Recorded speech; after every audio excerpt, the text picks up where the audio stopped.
What is up, my Virgos? I am Meg, your Elemental Empress, here to do your reading from March the 6th until roughly March the 9th.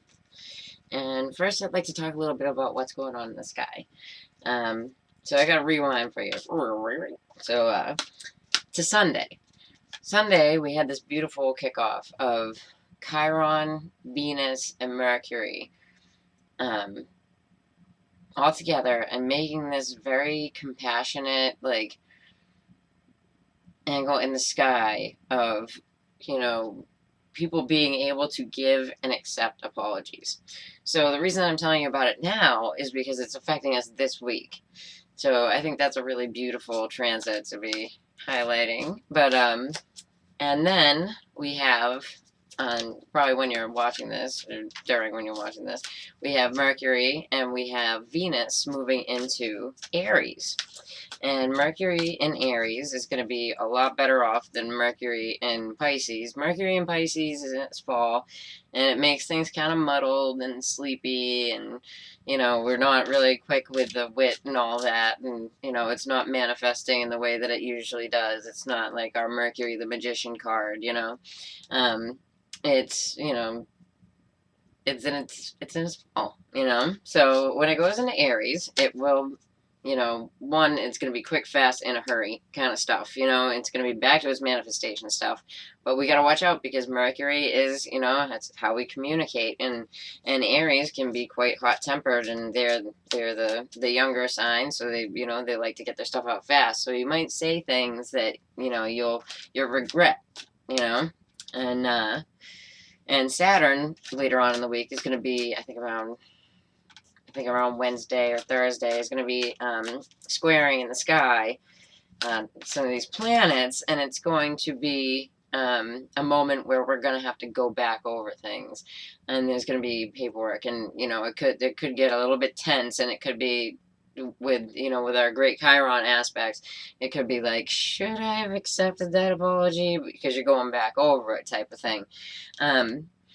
Now, Venus in Aries. Now, Venus is going into its fall. It's not the best house for Venus. It can be very fiery, very passionate, but it's over very quick, and it can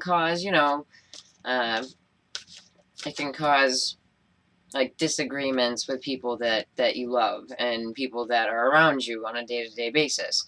Now, here I like to look at it as forewarned is forearmed. So if you have somebody who's just acting erratically and, just using this Venus in Aries and this Mercury in Aries to, talk badly or, act up, start arguments, things like that, then you could look at them in a more of a I get it way instead of looking at them in, you're just being a jerk kind of thing, and then you can move through the energy easier yourself. So that's why forewarned is forearmed. And then the biggie, the reason that I took this to Friday, well, it's going to be Friday here in America on the East Coast, but Jupiter, the great benefactor, it goes retrograde, and I've had quite a few people, ask me, if all of a sudden we weren't going to be getting blessings anymore, and all of a sudden, Jupiter's not doing well for us, and, it's, basically people thought it wasn't a good thing. So I'm here to tell you that, it is, and especially, it's not going to be pop-up surprise, yes, Jupiter blessings. It's going to be things that you've thought about, especially in the past 4 months since it's gone into Scorpio, especially, whatever, you've been working on, and the house that it's in. And for us Virgos, and I do say us because I'm a sun in Virgo, so it is about, your business dealings. It's third house stuff. I love third house stuff. Virgos love third house stuff. Why? Because the third house is also ruled by Mercury. It's a Gemini house, but it's ruled for us by Scorpio.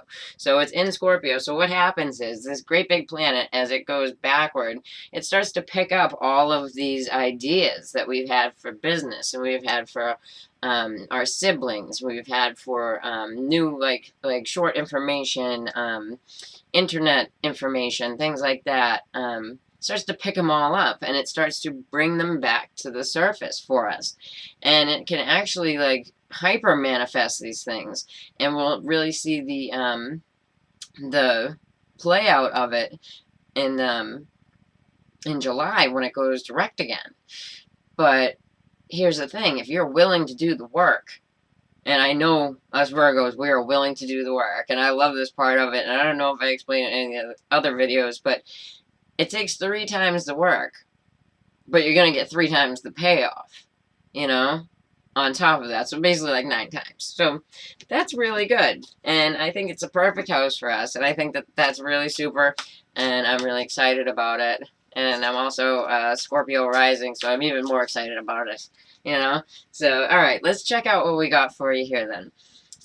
I'm going to do an overall pull out of the Tarot of the Tattoo Age, and that's going to be like the basically covering the whole spread card for our reading. So we're going to pull 1 card. Okay, so beautiful card. Alright. So it's the 9 of Pentacles, and she's really beautiful here. You can see her. She has a mask on, you know, and I, like, 9 of Pentacles, it's always like, you know, you're looking good, you're doing well on your own. It can be the single person card. It can be the, you know, business, you know, owner card anyway. And I always, like, you know, me as a reader being a Virgo, I denote the 9 of Pentacles to Virgo, you know? So, so yeah, I find that to be the perfect card for us. It's like, you know, you're the head of your business, you're doing your work, you're doing all this, you're getting information in, because birds in the tarot, and, you know, any kind of cartomancy mean information, right? So it's information, it's business, it's you doing your business well, it's you having money coming in, and that is perfect, that is good stuff, and that is what I'm talking about, my Virgos. Alright, so let me mix this deck up for you now. It is the Tarot of 8 Coins by Lana Zellner. It is beautiful. And I did not write down all of the names again of the amazing people that did the Tarot of the Tattoo Age, but I'm going to leave the name of their stuff down there, and they have a Facebook page, and you can Google them, and they're awesome. So, alright. Let's see here. One more.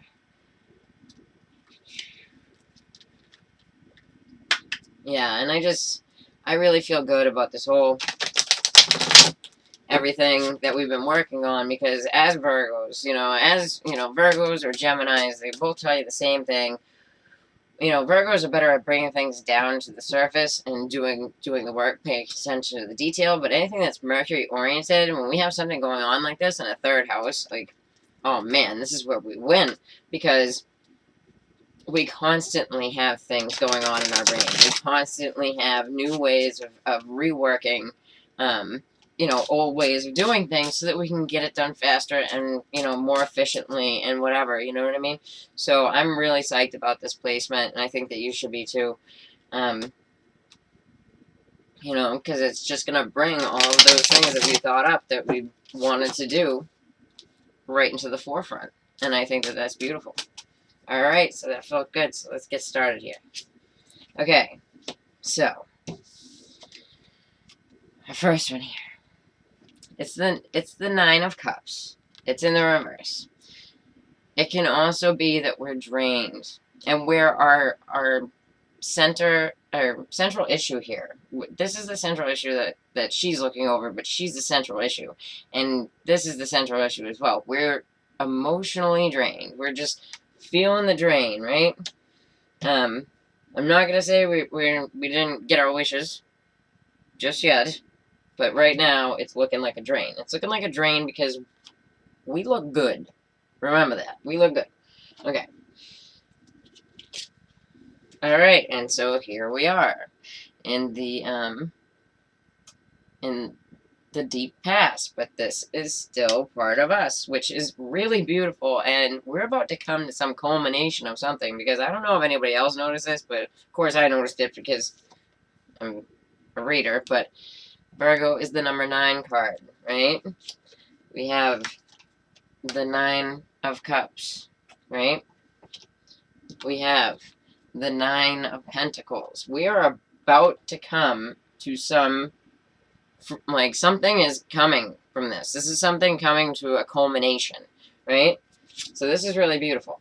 Okay, so this is the recent past. So here it is in the upright. It is the 3 of Wands. Seeing your ships come in. Okay, so we had some, thoughts for what would come in. We had those fiery action thoughts for what we thought would come in, but they weren't going anywhere. But that is in the recent past, okay? And crowning us, we have the Queen of Cups. Alright, so it could be a Cancer, Scorpio, Pisces female, right? It can also be an intuitive female. And I know, like, some people don't like that interpretation of the card, but because of all the water, and honestly, like, if you do, like, dream interpretation or anything like that, like, if you're the queen of the water, you're intuitive. It's just what's up, okay? Alright. So at the end, we have the Tower. Don't freak out, my Virgos. Don't freak out. Because I told you, something was coming to culmination here. Something was coming to culmination here. We start out with 3 9s. And we get to the Tower. When you get to a Tower situation, it doesn't mean that it's going to be the worst thing in the world. It means that something is going to fall and it will never be the same again. Right? So, somebody could say something and that's a Tower moment. Alright, so what started all this is the 6 of Cups. Drawn really beautifully. Let me see if I can get the glare off of it. It's drawn really beautifully here. I really like the roses and with the cups and the kids. And, so there was like, it can denote happiness with children. It can denote soulmate stuff. This is, I believe it's Venus and Scorpio. I believe that's what the, but since it's, you know what? I feel like leaving that one out for some reason. So I'm just going to leave it out. Okay. So, we're going to go straight to the 9 of Cups in reverse. But I think it's more of an emotional drain. Right? Okay, so we have the Hierophant. And this dude pops out all the time, I swear. Okay, so not getting something that you wanted or feeling drained by like a large corporate establishment and not getting something that you wanted through a legal establishment. Sometimes he can be seen as the high priest, but he is the keys to what you want, and you haven't gotten it as of yet. Okay, so let's check out the Virgo, the Hermit.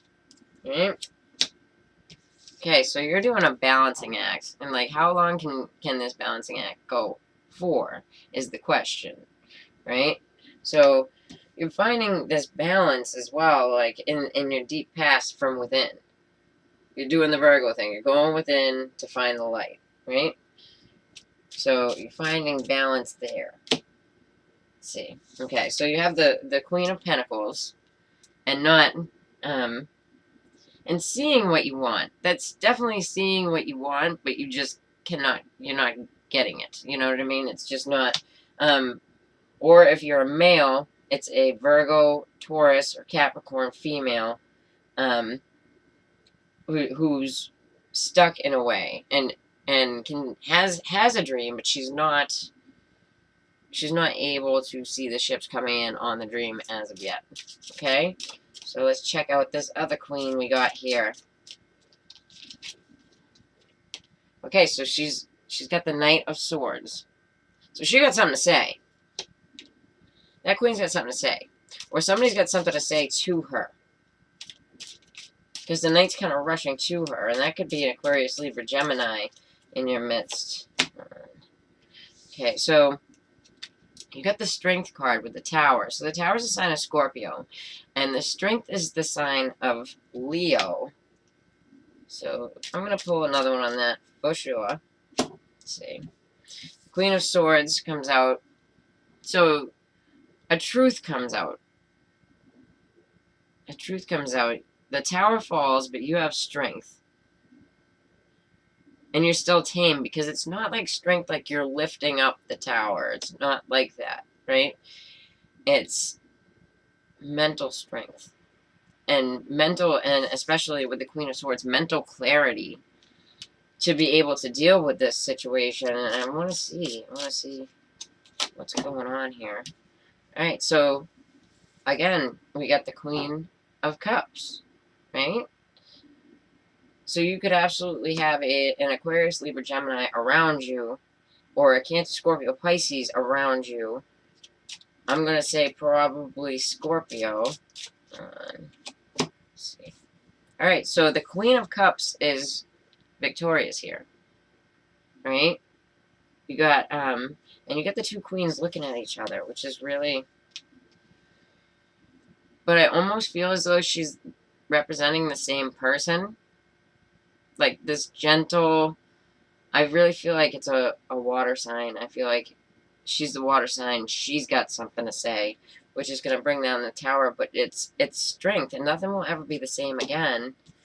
And it brings about victory. It brings about success, you know? And I'm really happy. I got some Virgos out there besides for myself that I really, really care about, so that's cool. And it's putting an end to something, you know? It's putting an end. Well, how do you like that? That's very interesting. And for my other Virgos, I'd love to hear how it plays out, you know what I mean? Okay. So if you like that, be sure to like and share and subscribe to my channel. And if you'd like to get a reading with me, then just look in the about below and hit me up with my email. And take care, because I'll be back soon. Take it easy.